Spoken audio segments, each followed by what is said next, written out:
Guess what? I've got Thomas Sewid on again today, and I'm so happy to have him here. You know, there was a documentary just recently put out by David Paulides, and Thomas Sewid happened to be in this documentary. And I'll tell you what, it was a pretty darn good documentary, as documentaries go. I really did enjoy it very much so. And we're going to get into it a little bit. We can't have any spoilers on the show, but we can kind of beat around the edges here and there a little bit, and kind of give you an idea of what the show is about. I've got an eye that is just driving me nuts right now. It's watering like crazy. But anyway, besides my issues, which you don't need to hear about, I'm sure. But yeah, we're excited to have Thomas back on and talk about that briefly. And then we'll get into some other stuff about some things and expeditions that might be coming up for him later this year, and possibly some other gear that he's going to be bringing along for his expeditions here in Washington State and beyond. So stay tuned for that. Anyway, we're going to go ahead and hit the intro. Thank you very much, you guys, for joining us tonight. We do appreciate it. You got Kitty Cat Whack, Race Fan, Polly, thank you very much for coming on in, and those that are joining us just now. And let me go ahead and run the intro, and then we'll get right into it with Thomas. All right, hold on to your seats.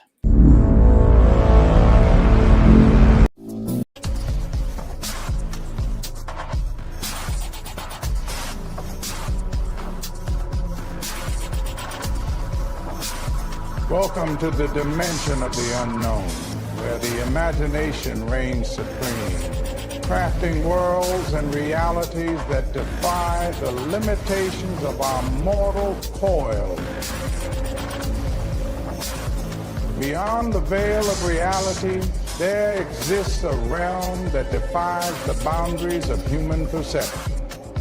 Certain places beckon with an otherworldly allure, stirring the senses and whispering secrets of a dimension that lies just beyond the threshold of our mundane existence. The air is alive with an electric anticipation, as if the next step might unravel the very fabric of reality, plunging us into an abyss from which there is no return.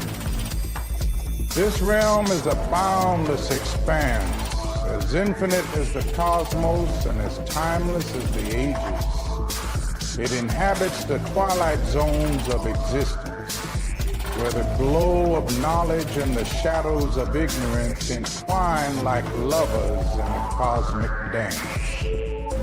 Here, the rational and the mystical converge, suspended between the depths of human terror and the pinnacle of our understanding. Welcome to Element 115.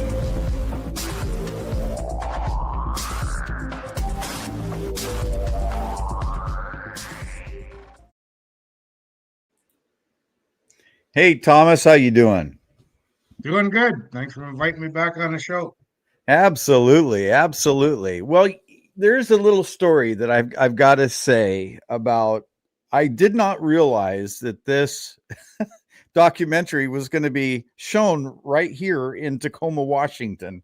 Like, I don't know, maybe 3 miles from my front door. So had no idea until like 3 days before. So that was a great surprise. Yeah, it was a great show, that one. I sure enjoyed myself with my wife, Peggy.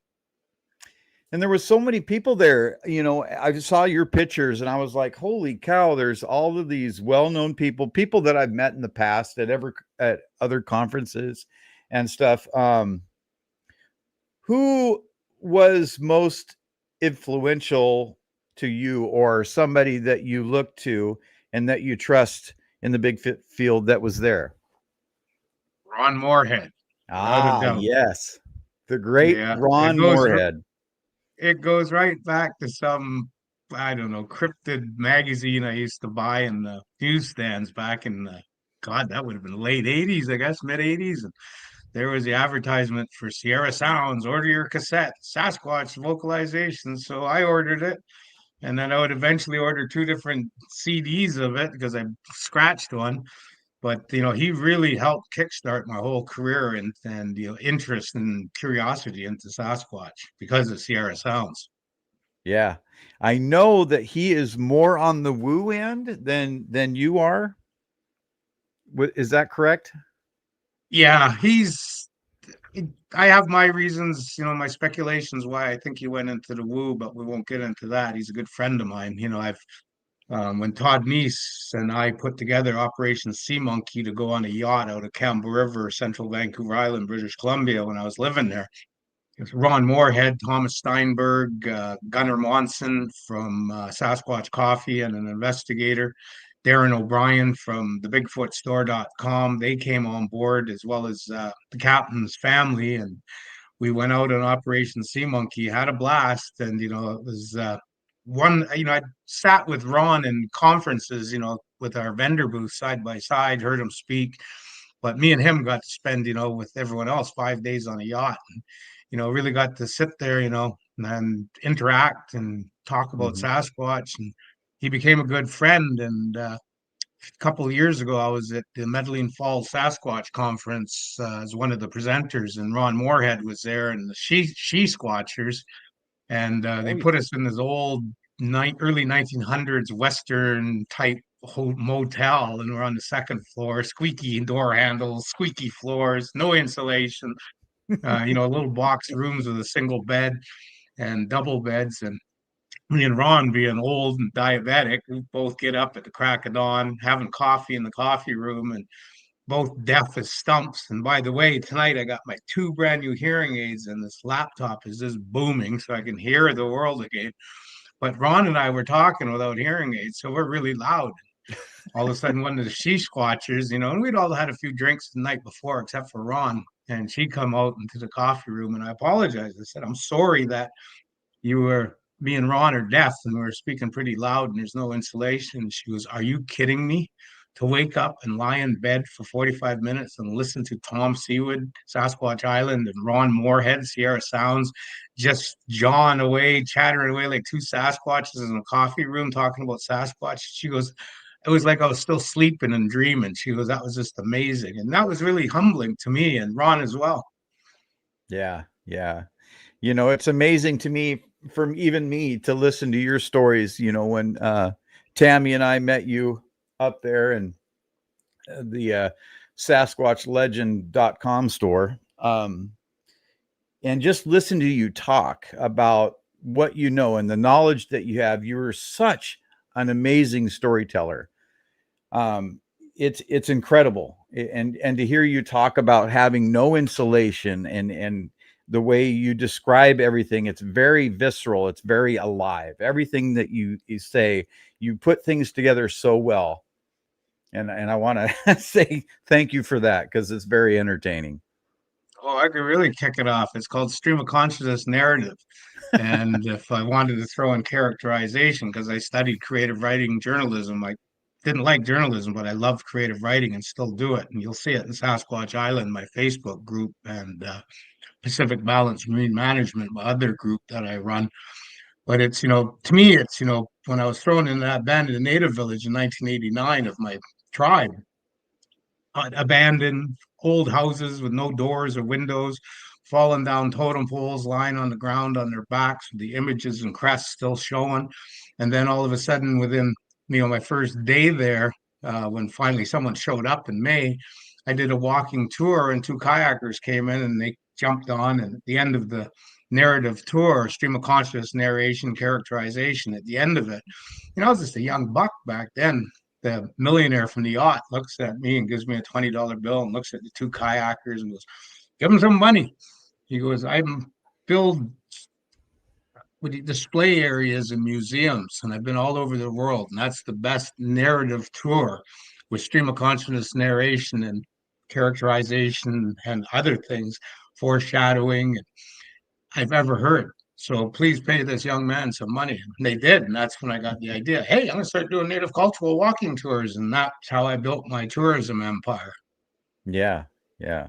Well, that's great. I mean, you've come up from some pretty tough places as well, and what you've built for yourself, and what you're able to teach everybody that comes to you, looking for knowledge is simply amazing.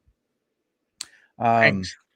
so let's get into this movie a little bit, or this documentary. I know we can't say a whole lot about it.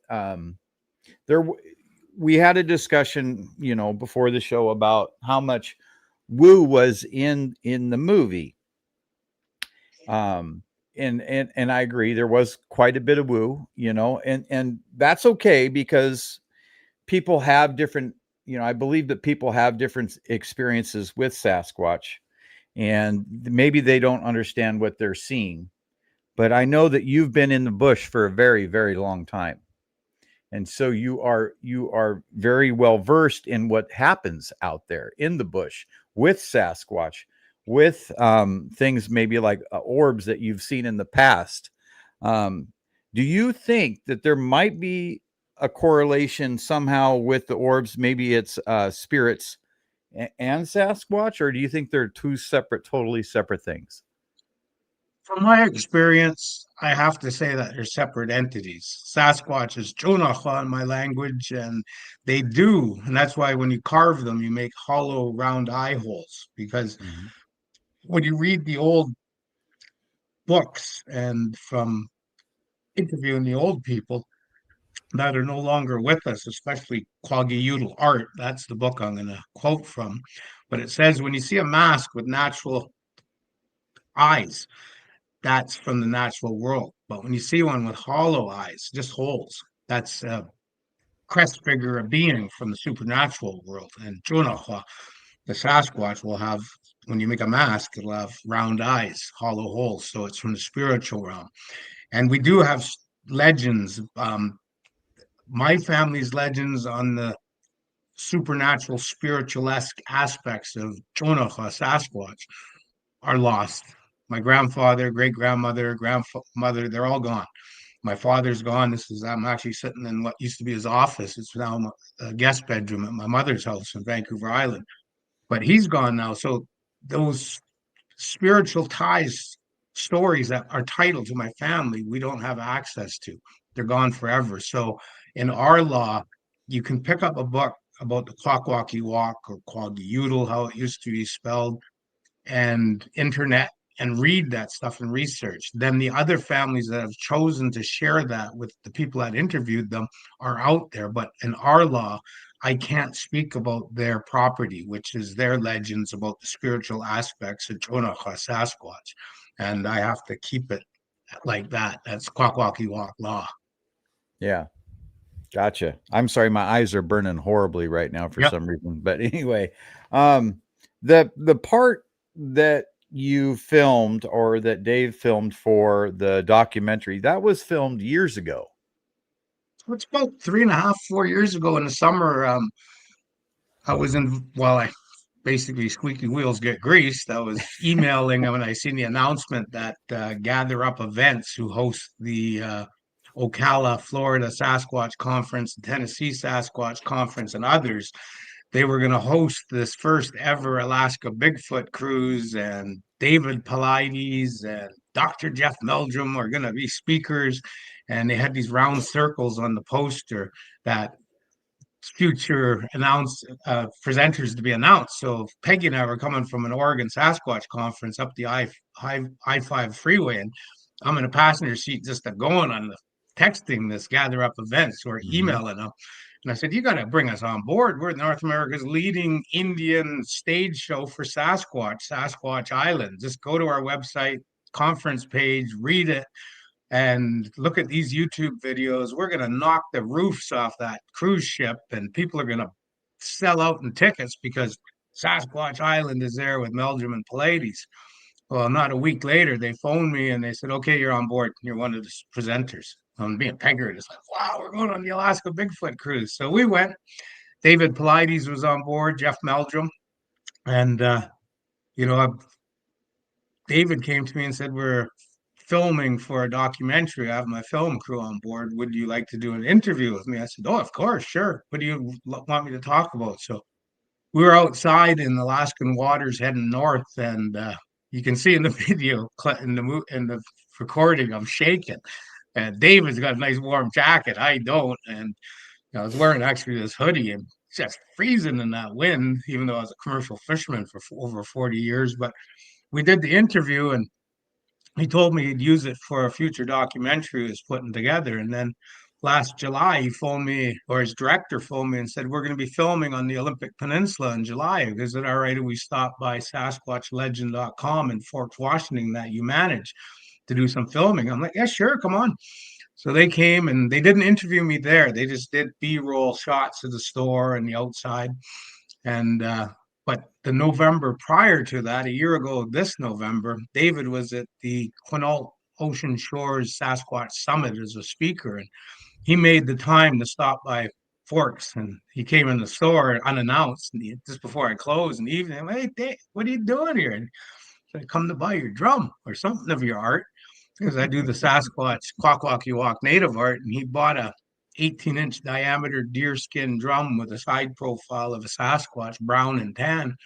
I got pictures of that and everything, and then I get an email this summer. It said, you're invited to Tacoma, Washington for the premiere of American Sasquatch. So Peggy and I went, and it was my first red carpet affair premiere of a movie. And, of course, I had to get the pictures and everything. And, I brought my big wood foot of fame that Peter Byrne and Bob Gimlin signed back 2015 at Beachfoot. So been bringing it to conferences through the years and got all the big names on there. And of course, Jeff Meldrum, Peter Byrne, Dr. John Bindernagel, which are on the Foot of Fame, are no longer with us. But at the premiere, all of a sudden, here comes Tom Cottrell. And I've been around Tom lots. We're good friends. He just loves my wife. And I'm just like, went up and I'm like, Tom, I'm sorry, but I forgot all about you through the years, but will you sign the Foot of Fame? So I have a picture of him at the premiere signing it. Got David Paulides to sign it. Ron Moorhead, of course, I've already had him sign it, so he didn't have to. But they fed us well. They had really good food, and a beverage bar, of course, that you went up and got wine and beer and other things. And the VIPs got to come in early, about 2.5 hours prior to the opening for the $25 tickets to come to see this movie and hear this presentation afterwards. But it was really nice to sit there in that big red carpet venue area with the beverages and the food and tables, and all these people are just coming up and they're just like, oh, we saw you on Bigfoot, girl. We saw you on Expedition Bigfoot season 6. What did you do it in season 1 when you were with Bryce? I'm like, we're the rogue. Yeah, they just loved it, and they're getting pictures, and then as it got more and more packed, the $25 tickets were lined up outside the VIP area.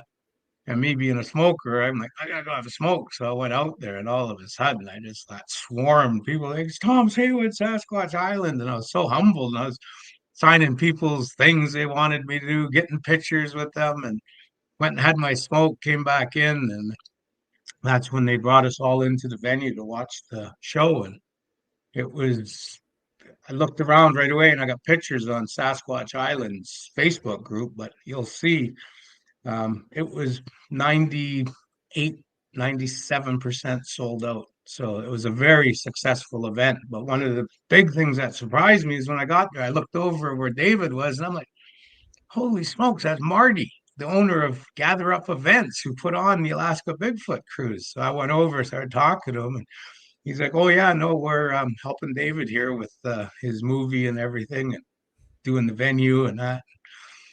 So David's in good hands. He's going to do very well with this movie, and hopefully he does bring it on the road across North America and show it, because it's well worth going to.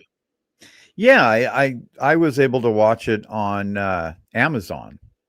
Right now, it's only available for purchase, but it was I think $19.95 or something like that. And I thought it was a great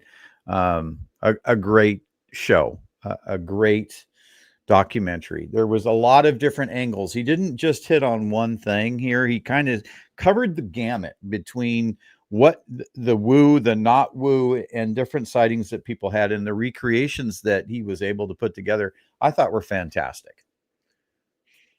Yeah, I really liked it. It was the beginning really captured you, like the producer and the editing crew and everyone's input. You know, they did a bang up job because it was sort of like a spooky movie. It was like boom, boom, boom, boom, boom, boom, boom. It's leading you along, and you don't need to be dragged. You just want to keep going with the storyline. And then all of a sudden there's my ugly mug, and I'm not gonna drop what I said or anything, but I was really like, I was like, wow, that's what David and the producer think of me. Wow, that's an honor. Yeah, a And lot of it people hold really you in. conveyed the message that Yeah, I'm trying to convey to everyone with Sasquatch Island. yeah. There's quite a few people that hold you in high regard, so that's good. I like seeing that myself, as I have high regard for you. So, Yeah. um, And one of the great things about it, it's so diverse. Like I'm not going to name drop. I don't want to ruin the show for anyone, but like even me, I know these dudes. I've been out in investigations with them and swailing beers and everything at Sasquatch conferences when it's our time and interacting with everyone. And I was like, wow, they really put a heavy investment into this to go do all those interviews and to keep the lineup that it was just so diverse. He's showing the criterists, but in turn he touches on the ones that might be a little bit into the orbs or the cloaking and spiritual side of it and different things and the UFO relation ones. So he caters to the whole spectrum of Sasquatch enthusiasts from one end of the spectrum to the other. And it's the way they developed it. I think it's, like when you said that it's only available for purchase on Amazon Prime, we got to remember that, sure, it's going to go up for rent, then eventually it'll be free, then it'll mhm. eventually be taken off, then eventually 10, 20 years, 15 years down the line, you're going to go, oh, well, the new fad, because I just heard on Canadian news here in Vancouver Island tonight and today that Discovery Channel bought out one of the big networks today, and basically it's becoming a corporate empire of they speculate three different streaming networks, and the movie theaters will phase Yeah. out and collapse like Blockbuster Video and other DVD and video places. But there will Hmm. be a day that we're going to probably, 10 years down the road, wish that we purchased for $24.99 a Amazon Prime movie because now it's worth 150. And no different than LPs. LPs were worth what when I was a teenager? They were worth like $6.99. Well, Yeah. my LP collection that I gave to my son, because some of them were collector's editions, and my father's LPs, which were going back to Dylan and Woodstock, my son was like, "Oh, I got to get it insured. It's worth so much." And so that's what we got to look at streaming networks like now. So when I get home to Kent, Washington on Sunday night, Monday, I'm going to purchase American Sasquatch and put it into my library because I'm investing in David and gather up events. That's correct. I mean, that's what we have to do, I think, is that, we have to support our group of people, be it paranormal, Sasquatch, alien, or whatever you're into.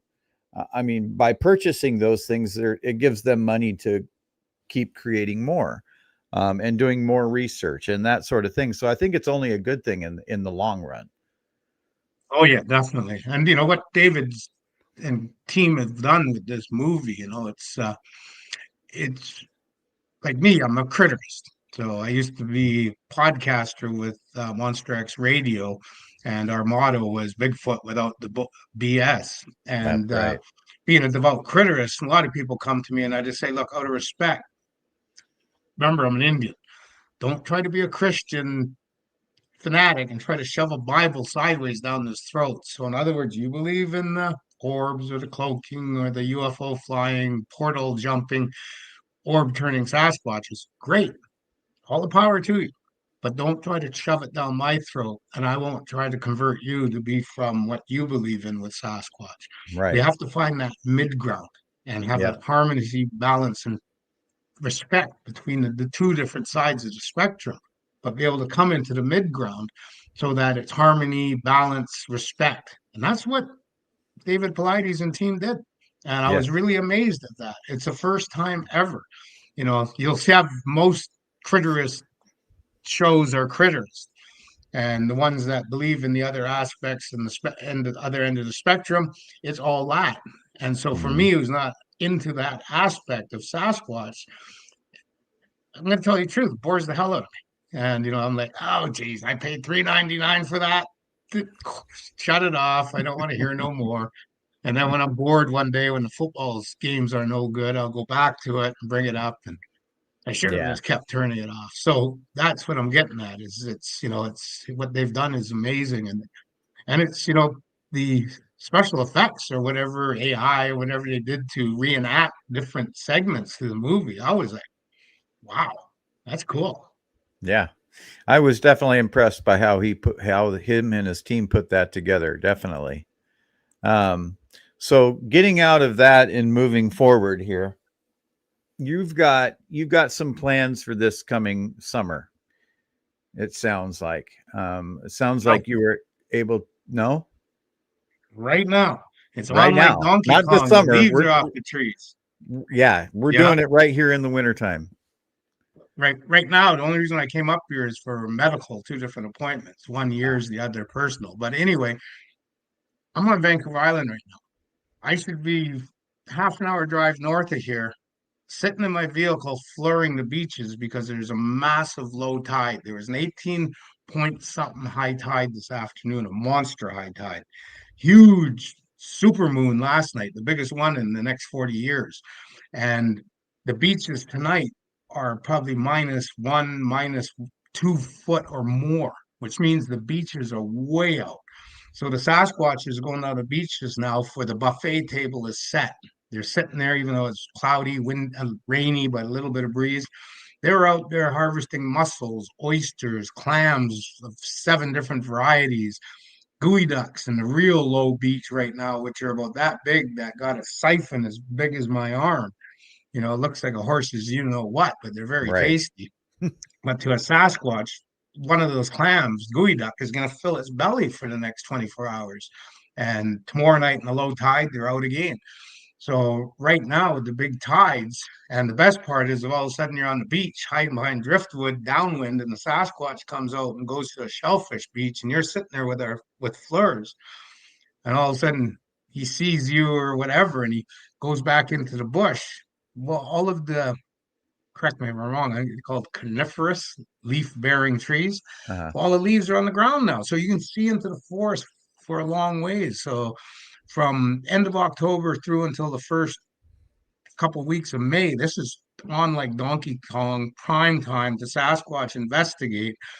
The monsoons are here. The rivers there's still some salmon in there at the tail end of the swans, and the steelhead are just coming in. But the rivers are in blowout. They're blowing their banks in some cases, flood conditions. So the Sasquatch can't access it. The elk, of course, are coming down from the high hills because the snows are touching, so they can hunt those and deer. But all of your fruits and berries and other vegetation are pretty much done for the winter. So where is the Sasquatch going to go? To the beaches. So right now, Sasquatch Island are expeditions, and you can go to sasquatchisland.com to my expedition page. But don't think you're going to Disneyland or to the theater where you go to the website and it says 8 p.m. on this date, the show will begin. You can go to see this premiere or whatever. No, my schedule is your schedule. My price is based upon what you can afford. I'm not out there to con you. I'm not out there to rip you off. And basically, I tell people, look, you show up in Forks, $250 a carload. So you show up in your SUV, you got all your equipment. So I know you don't squeeze people in the back seat. You might have one vacancy in the vehicle. So I'm sitting up front, you're driving, your partner or friends in the back seat, squeezed up with all the gear, and I'll bring you out day and night for 24 hours for $250 for the vehicle. And, I've had a family show up with 5 people, 250, and they tipped me an additional 100 because they said it was such a phenomenal experience. But today, um, our team on Olympic Peninsula, a good friend of ours who's a veteran, and we got a spur of the moment email from someone last night that said, you got to pay by the end of the weekend so many dollars. And it's a considerable amount. And then you can pay me the other 50% next month, by the end of next month, by the end of the year. And all of this FLIR equipment worth over $50,000 is your guys' at Sasquatch Island. So I looked at my wife. I said, I'm good for it. I just got to get home, get to my bank, give you the cash from my end. So she's just said, well, okay, we're buying it. And her and Buddy worked together this morning and we own the equipment. So coming out with us, we already have probably close to $1,500 or more of FLIR equipment, but now we got this additional $50,000 worth to go along with our 2 parabolic listening devices, $1,500 P1000 Nikon telephoto lens camera, low light video cameras, trail cameras, probably close to 25 now. Some of them cell capability that are out, and then all of the other equipment we have, which amounts to probably another $20,000. So, of all the Sasquatch investigating operators out there, and I research them because they're my competitors, and I think we got the biggest arsenal going. So if you want to get it on like Donkey Kong, get the Olympic Peninsula, or if you want, book us to come to Vancouver Island, British Columbia, or the mainland. And if you got a big group anywhere in Sasquatch Island, aka North America, pass the hat around to your fellow enthusiasts and Sasquatch group. Yeah, we're both getting bald, and raise some money. Fly me out. I'll have a big old pack sack filled of investigating equipment, and I'll come to wherever you want in Sasquatch Island. Give me a return ticket, pay me, the day rate, and I'll come teach you guys how to get the close encounter of the hairy kind. Because when it comes to Sasquatch investigators, and this is not ego or fathead, no one can compare to me in North America. Grizzly bear hunting guide for them and black bears, 24 plus years. Lived in the bush close to 30 years. Commercial fisherman, 40 plus years. I lived in the bush. And so putting all of those aspects, especially my cultural knowledge from being an Indian for 60, and my tribe is the closest tribe in North America tied to Chonagha, Sasquatch, no one can compare. That's one reason why David had me on his movie Expedition Bigfoot, had me in season 6 and numerous episodes. I star in the movie Bigfoot Girl. I do numerous conferences and hundreds of podcasts. And now I'm on with Element 115 to be Tonto, the boots on the ground Indian Sasquatch investigator, reporting once a month. If you want to get a close encounter of the hairy kind, get a hold of me through SasquatchIsland.com, tom.sewid@gmail.com. There's a link. I'll phone you. We'll put a package together and let's get out there and get her on and see if we can get a close encounter of the hairy kind. But always remember, with the equipment I have, we know we're going to get that incredible video, stills, and everything, audio, because we have a $1,400 nature audio recording box plus numerous other recording devices for audio. But when we do, and you come out, usually on the hood of the truck or in my house, because that's where it'll stay in the Sasquatch man cave, vomiting from hell, because it's all Sasquatch stuff. But you're going to sign a contract, and you're going to see what percentage you get of any royalties or revenue generated if and when we bag and tag the big fella in video or audio and stills or other. We're not going to shoot him or kill him because I don't condone that or believe in it, but we are going to try to get some pretty good conclusive proof. And then once we do, that all of a sudden you're going to get an email and says, yeah, this movie, this documentary I've negotiated with, they're willing to pay us 10% of royalties plus $25,000 signing bonus. Out of that, you're going to be receiving $3,800 US. Yeah. Happy life, happy wife, It's just bitching at you going on a Sasquatch expedition that cost you maybe $1,500, but now you're like, there's $3,800, but we're getting royalties. Happy wife, happy life. Now you get to go on other expeditions while they're bitching at you. Well, here's the thing that you're offering, that maybe people should be aware of. You know, there's a lot of people out there that are super interested in this subject, right? But they don't have the equipment, they don't have the gear, they don't have the knowledge that you have, right? So to go out with somebody of your caliber and who already has the equipment and just go out and learn from you and your experiences and experience out in the woods with that kind of equipment is invaluable if they're interested in the subject. It's something that they can take with them for the rest of their lives. I mean, an experience like that is so valuable and amazing. Oh, absolutely. You know, we'll go sports fishing, hire a trophy hunting guide, hiking guide, and the list goes on. You know, well, if we're going to do that for other things that interest us, why wouldn't we do it if we're a Sasquatch enthusiast? You know, plus you get bragging rights. You know, you get to go back to your fellow Sasquatchers in Iowa and say, "Hey, look at this! I was with Tom Sewid," you know, which is a bragging right. You know, no ego, no fathead, but you know, Sasquatch celebrity is a Sasquatch celebrity. I can only wish I could say I went with well, who would I want to go with? Oh, we've already done it, but me and Adam Davies are going into Salt Fork State Park in Ohio, and we're going to go investigate Sasquatch together. And I'm paying Adam Davies $2,500 US. If I could afford it, I would do that. You know, and you know, it's bragging rights. I get to come back, show pictures, post on social media that I was with the great Adam Davies, you know, because he's one of our premier Sasquatch investigators, been all over the world and, you know, other things. But, you know, that's how I look at it. So coming with me, you know, you get, you know, opportunity of a lifetime. You're going to learn so much. You know, I've heard it from everyone that comes with me. You get to stay in the Patty Room 1967, two queen size beds in the house I stay in, 2 blocks from the store Mm-hmm. in downtown Forks, and it's just covered in Sasquatch or Patty and Roger Patterson and Bob Gimlin merchandise and paraphernalia and autographed things, and even the sheets and pillowcases are all Sasquatch. And then, of course, we go out day and night, and you get to go to the Sasquatch Legend store. And if you pay the extra, Peggy will come out and perform in our masks and regalia of Sasquatch and, of course, the little people in front of Biggie, our 8.5 foot mannequin of Sasquatch. Well, you're sitting there with a private showing. Stores closed that in the evening, and you're getting this private showing. And if you want to videotape it, you're more than welcome.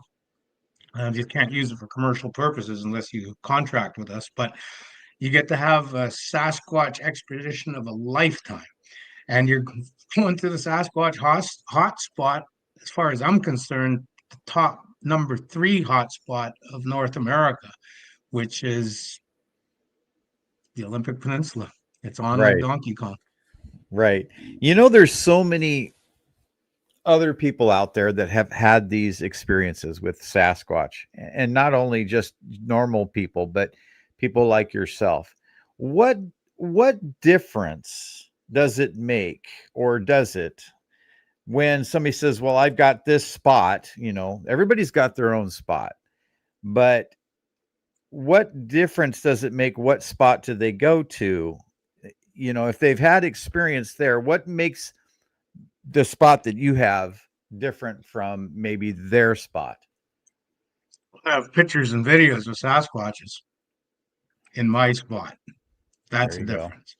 So when I hear people talking about how, like, there's one going around right now of a guy last week holding up a baby Sasquatch, and there's an adult Sasquatch outside of a cabin. He's living in the Cascade Mountains forest area for since the 70s, had all this you know, interaction.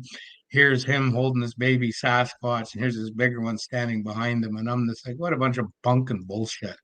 Number one, the baby looks like it's a Caucasian baby. No offense, you know, but Sasquatches are Indians. They're just members of the other tribe. There are Adam and Eve. We Indians in North America, Central America, and South America come from the hair covered ones we call Sasquatch and other names in the three Americas. And we just evolved to be smaller, hairless, and lost our nocturnal vision. So when you look at the old black and white photos after contact in the glass plates of the Indians of North America, we're really truthful, black skin. And because of the British and the Scotch in me, I'm a little tainted out and not as truthful as black as my sister is, because she has more of the Indian genes of my mom and dad. Mama Cree, dad was a Kwakwakiwa. So that being said, when you look at those pictures and you see that Caucasian looking or the adult looking hillbilly biker beard Sasquatch, it's bunk and BS. You know, Sasquatches don't look like that. They look like you. That's how much hair they got on their face. You know, because of my medical stuff. I'm 5 days without shaving right now, and I can barely feel it because I'm a thoroughbred Indian. So you really got to watch what's going on there. And when the people talk about how they're having these interactions, like, come on now. No offense to the viewers, but white man's magic. Cell phones been around for what, almost 20 years now. And we've been able to take pictures and then evolve with flip phones to video. And that's where we get all the blur spotches from. And now we're into the high end Androids and iPhones and others. You know, if you're having that interaction, if you're going to your back door and gifting them food, or if you're sitting down with them and throwing eagle feather in a circle and holding hands and going, and we're all getting in harmony and balance, where's your damn pictures? Because conclusive proof of the existence of Sasquatch to me cannot come from a dead one unless it's run over by a train, a vehicle, dies natural causes, or injury. Because you can't shoot them. It's murder. And the other reason you can't shoot them, it's against my tribal beliefs and every other tribe of Sasquatch Island. So sitting there with them and getting that Diane Fossey, Jane Goodall interaction, and you're videotaping the gifted food and then they're sitting there and you're videotaping their hand, you're videotaping the soles of their feet. And Jeff Meldrum can smile in heaven and go, they do have a mid-tarsal break. And others can say, without a doubt, because of the doctors for eyes, muscle movement in the face, dentists and orthodontists, and foot specialists like Dr. Grover Krentz and Jeff Meldrum in their lifetime, and others can analyze the videos of that Diane Fossey, Jane Goodall interaction. They can come back and after all these capital D, small r period before their names and alphabet soup after their name on their business card can tell us that, yes, I could see the dilation and whatever else of their pupils or whatever you call in the eyes. I can see the muscle structures showing that they have this many hundred muscles, and these 86 muscles were actually moving while they were biting and chewing that apple that you gifted them. Mm-hmm. And the dentist and orthodontist can say, you look at the teeth, look at the staining, like Tom. He smoked for 40 years. You can see the nicotine staining. He grinds his teeth when you're asleep, and you can see how it's flat. He actually had caps, he told us, when he knocked his 80% of his two front teeth out at 10 years old in a sledding accident. But the caps are gone now from him sleeping and grinding. And you can see his canines aren't pronounced, but they are canines, but they're worn out because he's 60 years old. Well, a Sasquatch, no different. They can tell us all that. The foot specialist, the muscle specialist, even the hair specialist.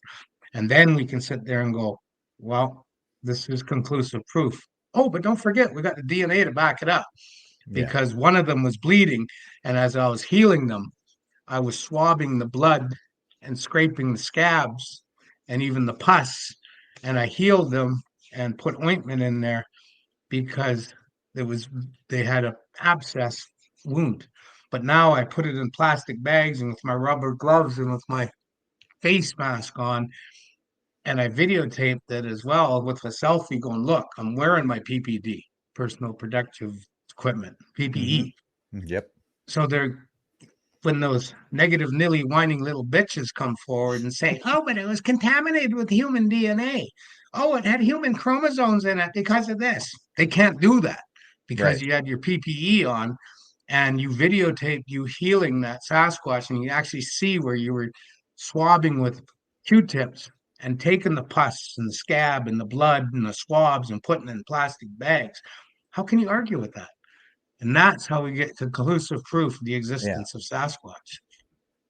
That's the only way. And I know from experience, and I'm sure you do too, they are scared of our technology and they do stay away from anything or a lot of human made stuff. Now they do from time to time approach people's homes that live far out in the bush, but for the most part, they try to stay away from trail cameras and those sorts of things.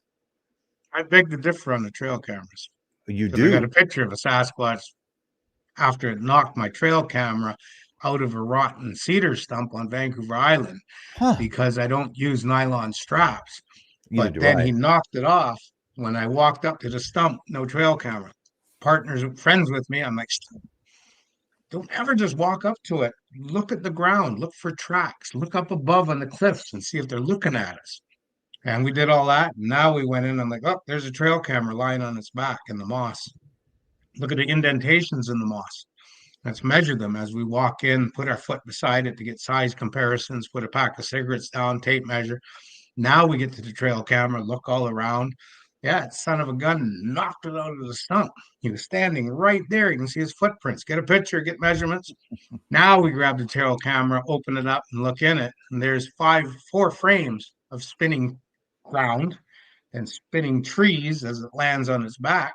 And the fifth frame is Sasquatch leaning down. Smile for the birdie as he's reaching down with his right hand. Bingo, we got him. It's a blur squatch, but it's a Sasquatch. Wow. Wow. Yeah, I know that so many people are having hard time capturing Sasquatch on the trail camera.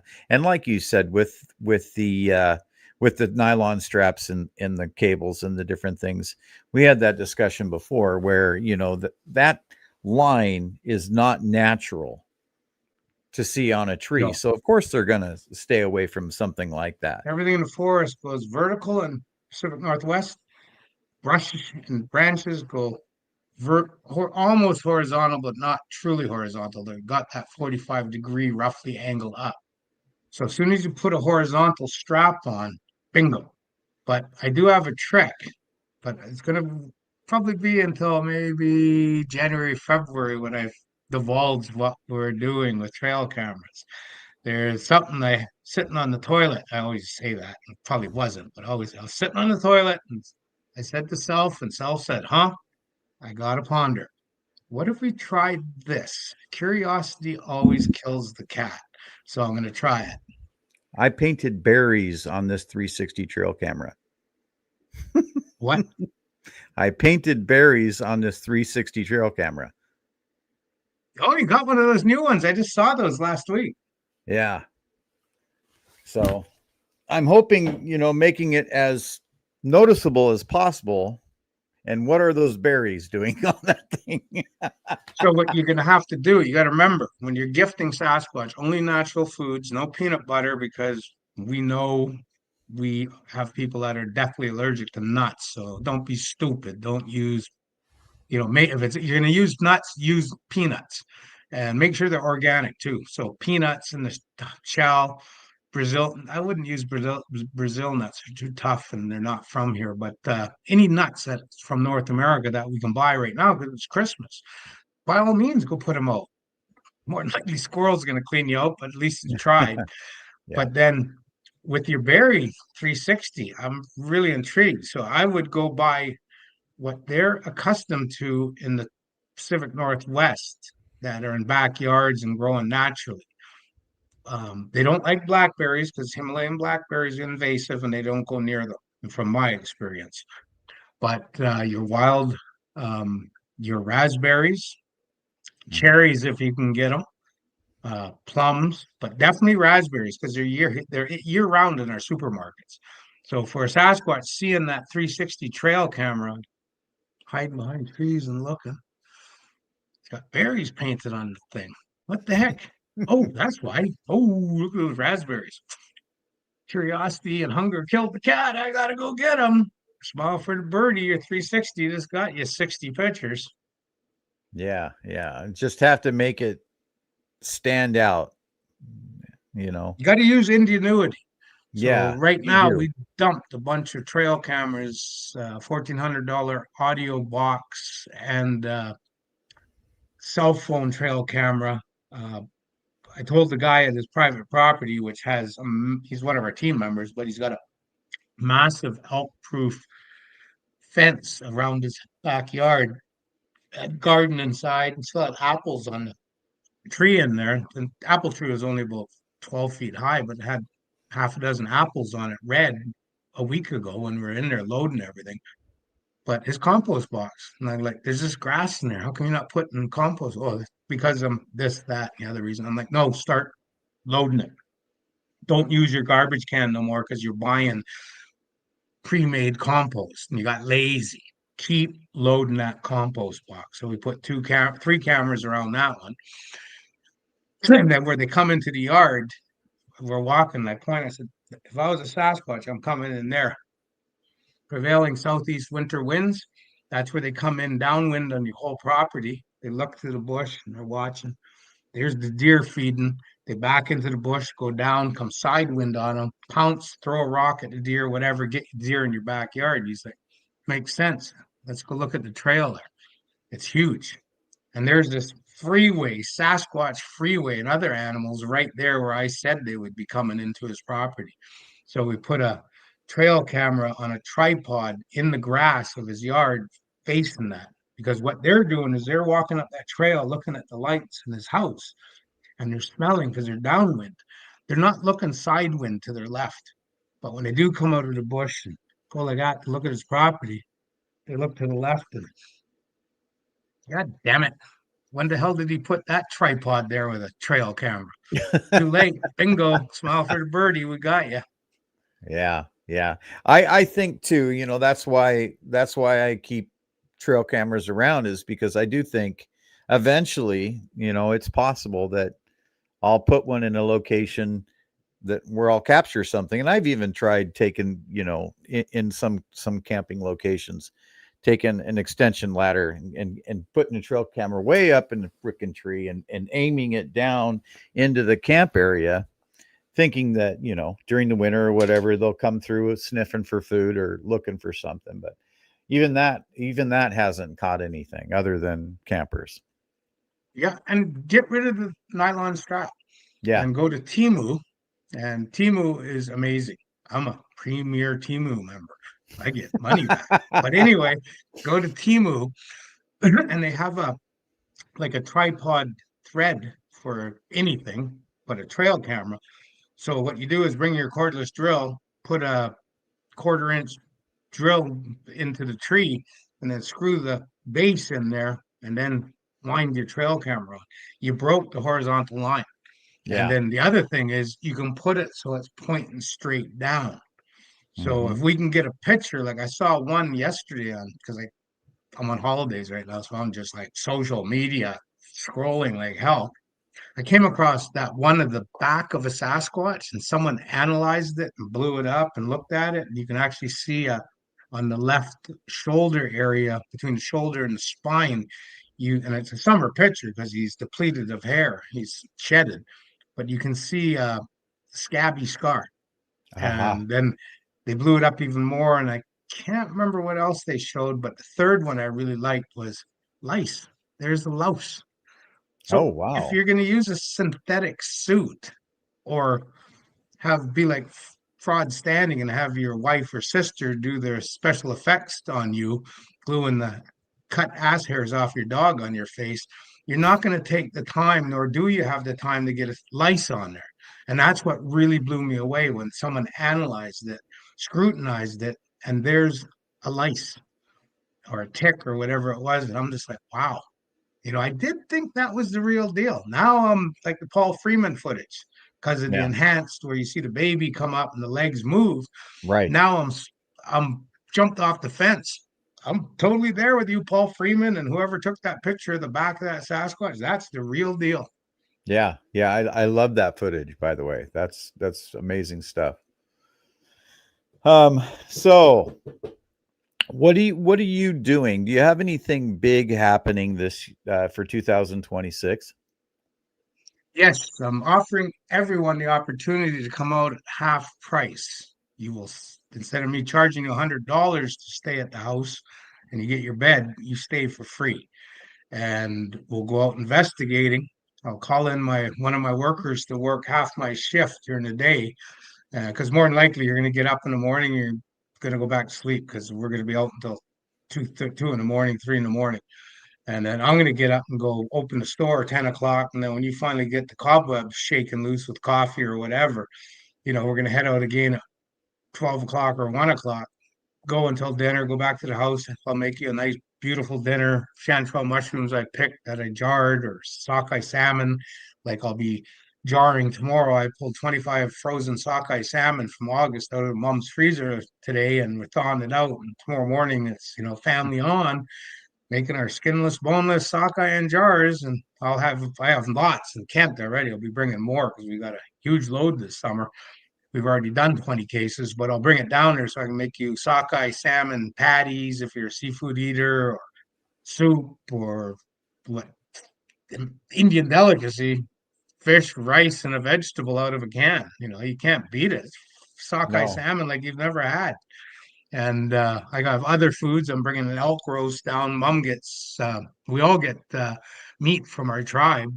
Every couple months, they give us seafood or elk or whatever. And mom's free. They don't eat game, but I noticed today when I was getting sockeye out, I'm like, ooh, look at that big elk roast, prime rib. That'd be worth like $100 if it was cow.